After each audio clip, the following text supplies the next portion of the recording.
Évangile de Jésus-Christ selon saint Jean. En ce temps-là, Jésus disait à ses disciples, « Moi je suis la vraie vigne, et mon Père est le vigneron. Tout sarment qui est en moi, mais qui ne porte pas de fruits, mon Père l'enlève. Tout sarment qui porte du fruit, il le purifie en le taillant, pour qu'il en porte davantage. Mais vous, déjà, vous voici purifiés grâce à la parole que je vous ai dite. Demeurez en moi, comme moi en vous. De même que le sarment ne peut pas porter de fruits par lui-même, s'il ne demeure pas sur la vigne, de même vous non plus, si vous ne demeurez pas en moi. Moi je suis la vigne, et vous les sarments. Celui qui demeure en moi, et en qui je demeure, celui-là porte beaucoup de fruits, car en dehors de moi, vous ne pouvez rien faire. Si quelqu'un ne demeure pas en moi, il est comme le sarment jeté dehors, et il dessèche. Les sarments secs, on les ramasse, on les jette au feu, et ils brûlent.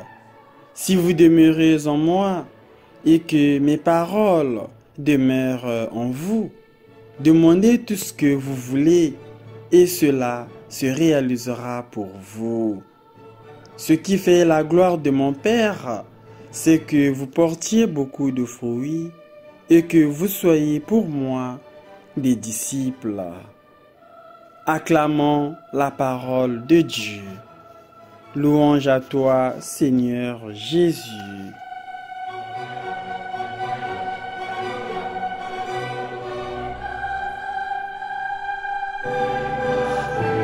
Chers frères et sœurs, nous célébrons aujourd'hui le 5e dimanche de Pâques.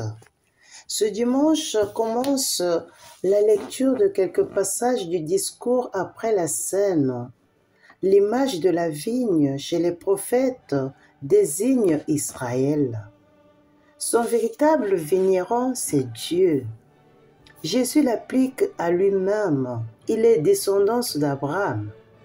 L'allégorie de la vigne correspond à l'enseignement donné avec insistance dans la première lettre de Jean. Il faut adhérer au Christ avec foi, demeurer en lui et lui en nous. Le mot revient 7 fois. C'est la condition pour travailler à la gloire de Dieu, porter du fruit. Le fruit ne doit pas être seulement pour certains, mais pour tous. Jésus ajoute, peut-être dans un environnement de persécution, l'utilité providentielle des épreuves. Mon Père est vigneron. Le vigneron connaît les soins minutieux qui nécessitent la vigne pour porter ses fruits. Il faut du temps pour le planter et le cultiver. Chaque travail est réalisé à son rythme. Rien n'est oublié et tout retard risque de compromettre la bonne récolte. Mon Père est vigneron. Le vignoble lui a demandé beaucoup de soins et d'attention. Il avait creusé, déblayé et planté des vignes sélectionnées. Je suis la vraie vigne. En Jésus se réalise toute l'espérance du Père pour sa vigne. Il est planté sur une terre qui ne sera plus maudite à cause de l'homme. Ce sera le signe de la terre promise et du paradis retrouvé.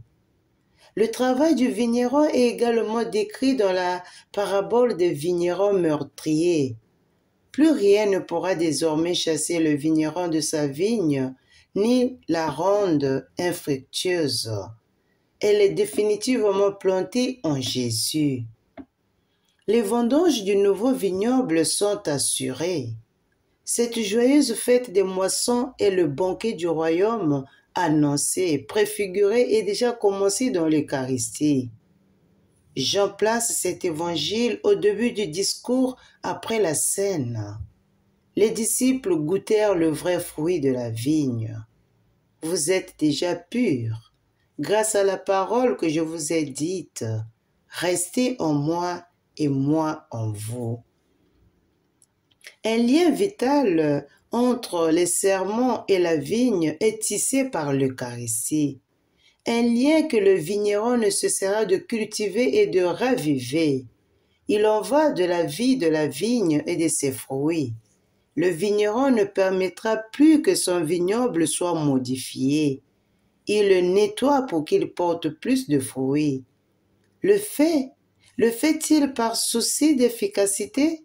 C'est plutôt une loi du royaume, une loi de communion et d'intimité. Pour la gloire de Dieu, sa gloire consiste dans le fait que les serments portent du fruit. Cette communion donne des droits mutuels. Demandez ce que vous voulez et cela vous sera donné.